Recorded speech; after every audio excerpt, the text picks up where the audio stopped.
چې موږ او تاسو د جمعې مونځ کوو ډېر اهتمام سره او د جمعې مونځ ډېر تاکید راغلی دی په قرآن او حدیث کې د جمعې مونځ ډېر تاکید راغلی دی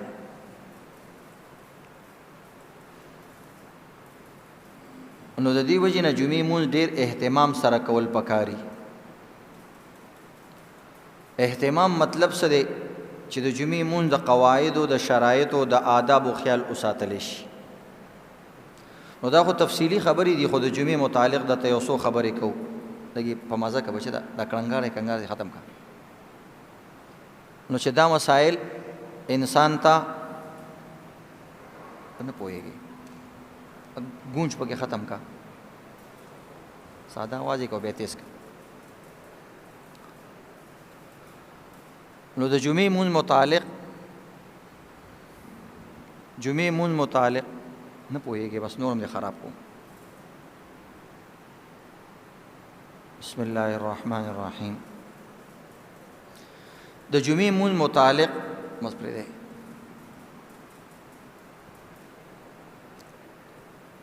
دو درې مسلې دي د هغې خیال ساتل پکار دي چې د هغې تعلق د جمعې مونځ سره دی یو مسله اهم مسله دا ده چې کله د جمعې خطبه شروع وي نو په دې وخت کې سلام کلام مونځ دعا خبرې خوراک سکاک دا ټول څیزونه ممنوع دي اذا خرج الامام فلا صلاة ولا کلام نبی علیہ الصلوۃ والسلام فرمایي چې کله امام د خطبې د پاره راوځي او د خطبې د پاره ودرېږي نو بیا دې ټیم کې مونځم نشته دی او خبرې اترې هم نشته دا دومره اهم مسله ده د جمعې مونځ یو شاندار عبادت دی یو یادګار عبادت دی نو د دې وجې نه د دې به ډېر اهتمام کوو ډېر به خیال ساتو چې هغه شاندار طریقې سره او اهتمام طریقې سره د جمعې مونځ ادا شي او الله خوشحاله شي ځکه الله د جمعې مونځ تذکره قرآن کې هم کړې ده او دا شان احادیثو کې نبی علیہ السلام کړې ده نو دغه وخت کې خبرې اترې کول دا څیزونه ممنوع دي نبی علیہ الصلوۃ والسلام دې پورې فرمایي اذا قلت لصاحبك يوم الجمعه انصت والامام يخطب فقد لغوت او چې جمعې په ورځ امام خطبه ورکوي او ته یو انسان ته دومره مو وایې چې غلی شه وایي دا هم تا فضول کار وکړو داسې به هم چاته نه وایي چې غلی شه مطلب یو کس خراب کار کوي نو دا بل به ورته څه نه وایي سیوا د امام نه یا د خطیب نه خطیب ورته کولی شي او یا بل سړی له ډېره زیاته غوسه ورشي او هغه وایي چې هلکه دا خو دا ټول ماحول خرابوي نو هغه به اشارې سره هغه ته حکم کوي څه کې داسې انداز کې به کوي نو سوچ کوئ عزتمندو د جمعې مونځونه ادا کیږي خو الله دعاګانې نه قبلوي ځکه د جمعې مونځ هغه آدابو سره نه ادا کیږي او اصولو سره نه ادا کیږي نبی علیہ الصلوۃ والسلام د خطبې په ټیم کې د مونځ نه منع کړی ده چې مونځ به هم ته نه کې نو دې وجې نه که چا خبره وکړله نو دا یې لغوه کار وکړو فضول کار یې وکړو او د لغوی مطلب څه دی نبی علیہ الصلوۃ والسلام د دې قول یو مطلب یې دا دی یعنی ستا اجر ختم شو د جمعې مونځ چې کوم سړي د خطبې دوران کې خبرې وکړي هغې ته د جمعې مونځ ثواب نه میلاویږي څومره د بدبختۍ خبره ده یا دویم مطلب یې دا دی چې تا خطا کار وکړو ګناه دې وکړله فضول کار دې وکړو لغوه کار دې وکړو یعنی خطا دې وکړله او دریم قول د ائمه دا دی چې کوم انسان د جمعې په خطبې دوران کې خبره وکړي بطلت فضیلت جمعتک د جمعې ثواب یې ختم شو سارت جمعتک ظهرا دته به صرف د غرمې د مونځ ثواب میلاویږي ځکه مونځ پرې کړی دی قرباني کړې ده خواري کړې ده صرف بې ادبي وکړله نو د دې بې ادبۍ د وجې نه د جمعې د مونځ ثواب یې ختم شو صرف د عام د غرمې مونځ ثواب ورته میلاویږي نو دی وجې عزتمندو د دې ډېر زیات خیال ساتل پکار دي.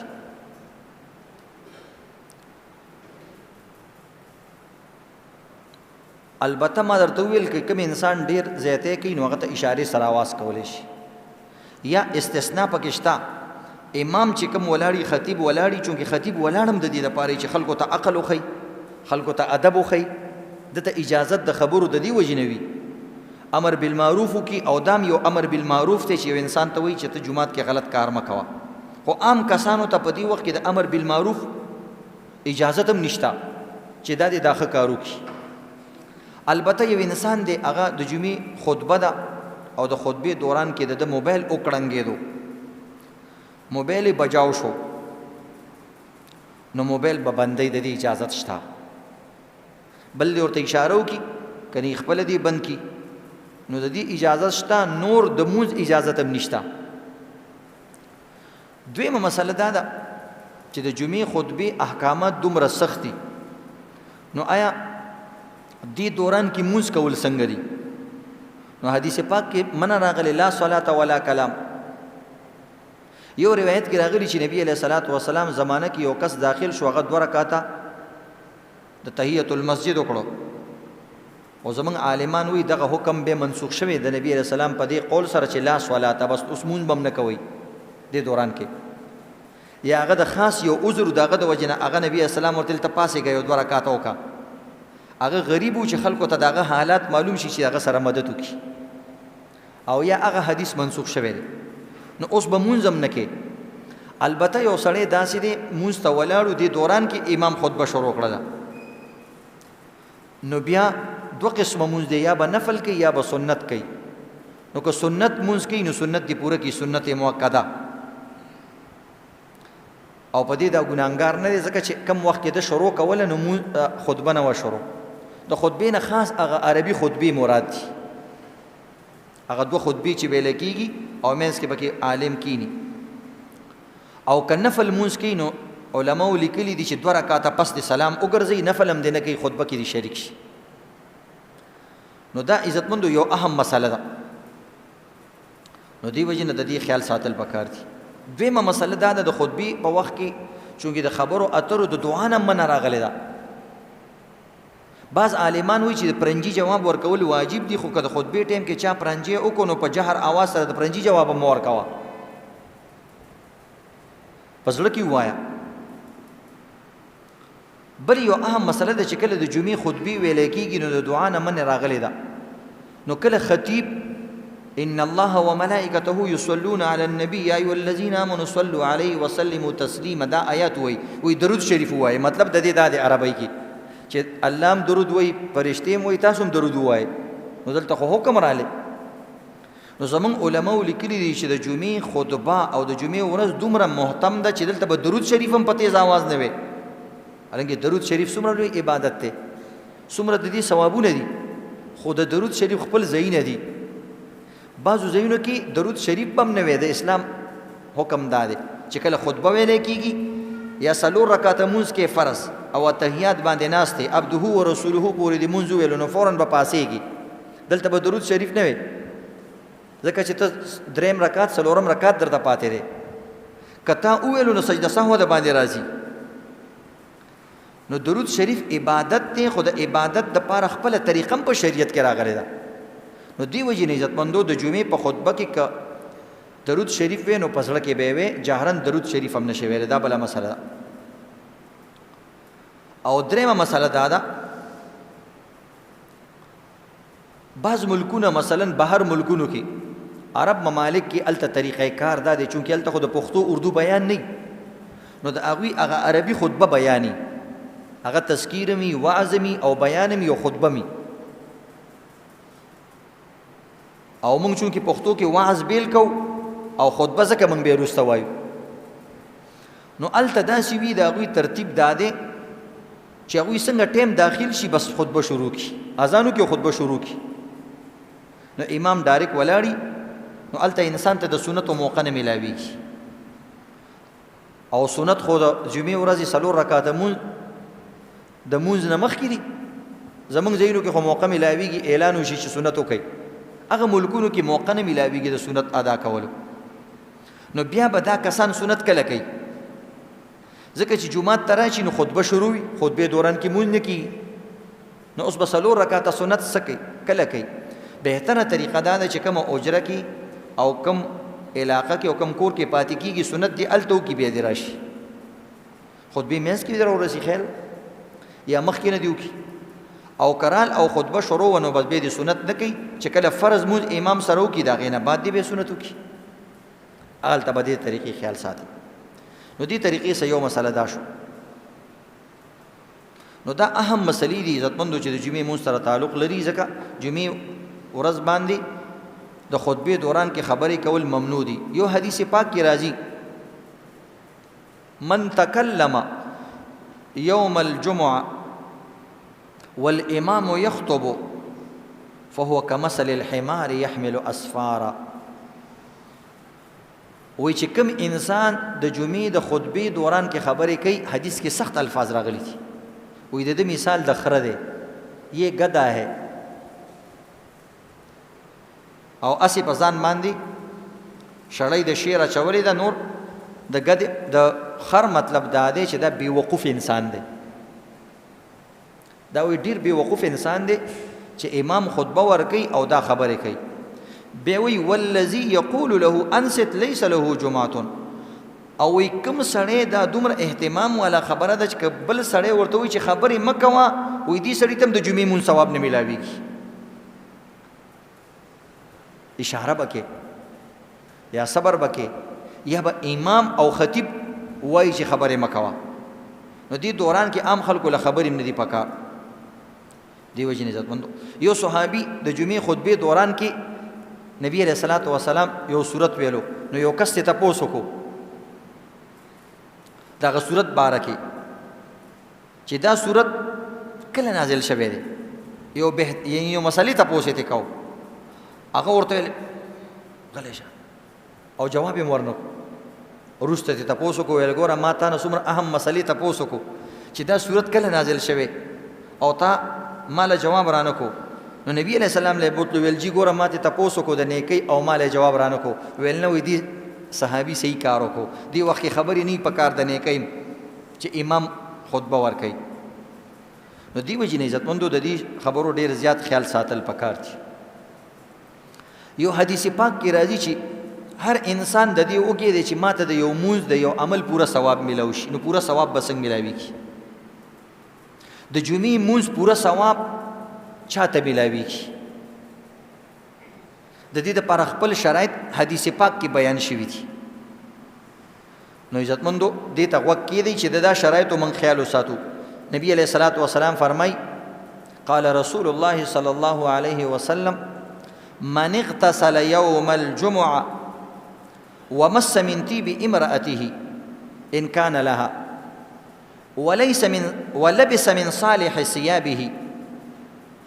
ثم لم يتخطى رقاب الناس ولم يلغ عند الموعظة كان كفارة لما بينهما ومن لغى وتخطى رقاب الناس كانت له زهرة. چې کوم انسان دا غواړي چې زما د جمعې مونځ صحیح طریقې سره ادا شي، او چې کوم انسان صحیح طریقې سره جمعې مونځ ادا کوي د هغې خپل شرایط دي، په هغې باندې نبي علیه الصلاة والسلام یو لوی فضیلت بیان کړی. نو چې کوم انسان وایي چې د جمعې دا فضیلت ماته میلو شي، هغه به د دې شرایطو خیال ساتي. هغه فضیلت دا دی نبی علیه الصلاة والسلام وایي چې کوم انسان دې شرایطو سره د جمعې مونځ وکړو نو د دې جمعې نه واله تر مخکې جمعې پورې چې څومره ګناهونه شوي الله رب العزت ورته معاف کوي. دا کفاره شي د ده دپاره. اوس دا څه طریقې سره ادا کول دي چې یو جمعه زموږ د بلې جمعې دپاره کفاره شي، بلکې یو حدیث کې ورسره دا راځي چې د یو هفتې او د 3 ورځو ګناهونه معاف کیږي. ځکه وایي قرآن کې راځي من جاء بالحسنة فله 10 امثالها. څوک چې یو نیکي وکړي نو الله ورله 10 نیکیانې ورکوي. نو چې د یو ورځې خیال وساتو نو الله به د 10 ورځې د ګناهونه معاف کوي. یو هفته کې خو 2 ورځې دي، نو 3 ورځې به پکې سیوا نورم ګناهونه د معاف کیږي. نو د 10 ورځو ګناهونه چې جمعه صحیح طریقې سره ادا کړي د انسان معاف کیږي. څومره آسان دین دی. هر انسان وایي زه ګناهګار یم او هغه ګناهونه ورځ په ورځ زموږ زیاتېږي کمیږي نه وجه دا ده چې موږ اعمال صحیح طریقې سره نه ادا کوو ګینې چې دیني اعمال صحیح طریقې سره ادا کړې ډېر ګناهونه دې سره معاف شي نو هغې دپاره څه طریقه ده شرایط چې کفاره ګرځي د جمعه د ګناهونو دپاره یو چې انسان د جمعې په ورځ غسل وکړي چې کوم انسان غسل نه دی کړی د جمعې ثواب میلاویږي جمعه ادا کیږي خو دا ثواب به ورته نه میلاویږي من اغتسل یوم الجمعه یو انسان غسل وکړو د جمعې په ورځ دویم ومس من طیب امرأته د ښځې نه عطر واغست هغې ولګول عموما ښځو سره عطر زیات د فیشن سامان ښځې ته وایي لږ عطر راکه که هغې سره وي د ښځې نه عطر وغوښتل خوشبو یې ولګوله عطر او دغه رنګې سینټ یې ولګول ولبس من صالح ثيابه او په خپلو کپړو کې چې د ده د ټول نه ښه مزېداره کومه جوړه ده هغه جوړه یې واغوستله درېیم غسل یې وکړو عطر یې ولګول جامې صفا سوتره واچولې یا چې کومې جامې د دې خوښې دي د جمعې مونځ ته هغه کپړې واچولې چې دا د جمعې مونځ دی چې الله خوشحاله شي او بل څلورم کار یې دا وکړه لم یتخط رقاب الناس چې د جمعې په ورځ د انسان د پاسې خپه وانړوله یعنې شروع نه راغلی پیله صف کې کېناست داسې نه چې وروسته راځي او بیا د چا د اوږې د پاسه خپه واړی دا سړی دا ګناه کې راځي څلورم کار یې دا وکړو چې د چا د اوږې د پاسه د شولډر د پاسې خپه وانړوله او پنځم نمبر ولم یلغو عند الموعظه چې کله وعظ کېدو او بیان کېده نو د فضول کارونه کو فضول کار دي ته وایي چې لاندې انسان څه شی راوالي خزلې مزلې هغې څه لوبې کوي یا لاندې په دغه باندې په یې ګوته باندې لیکل کوي یا پین یې راغستې هغې کې یا موبایل دی موبایل کې ګوتې وایي هسې ورته ګوري دا ټول لغویاتو کې راځي لغوه کار دو اونکړو پنځم نمبر نو دا پنځه شرطونو سره چې کوم انسان د جمعې مونځ ادا کو نو کان کفارة لما بینهما دا مونځ به د ده د بلې جمعې نه دې جمعې ترمنځ دپاره ټوله کفاره شو خو چې کوم انسان لغویات وکړو خلکو د پاسه واوړېدو یا دا نور کارونه چې کوم ذکر شو غسل یې ونه کو او اهتمام سره یې ونه کو نو نبی علیه السلام وایي کانت له ظهرا بس ده داسې دی لکه د عام غرمې مونځ یې شو کو د جمعې مونځ یې نه دی کړی په دې وجې نه عزتمندو د جمعې په ورځ موږ بازار هم بند کو دکان هم بند کو کور هم پرېږدو بیان هم مخکې راشو نو د دې یو څو خبرو خیال ساتل پکار دي او ما تاسو ته بل حدیث کې راځي چې د دپاره د یو هفتې وزیادت 3 ایام وذلك ان الله یقول وایي 3 ورځې نور هم زیات ثواب ورته میلاویږي